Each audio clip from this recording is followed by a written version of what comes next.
માનું ભેરવ તારે મને વસન દેવું પડે વસન આપતો હતો આભાર હરે ભેરવ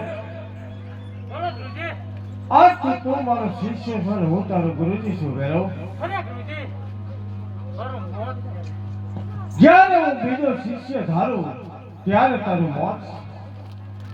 તારે બીજો શિષ્ય થવા થયો ને મારું મોટા પીવું મોત થઈ ગયો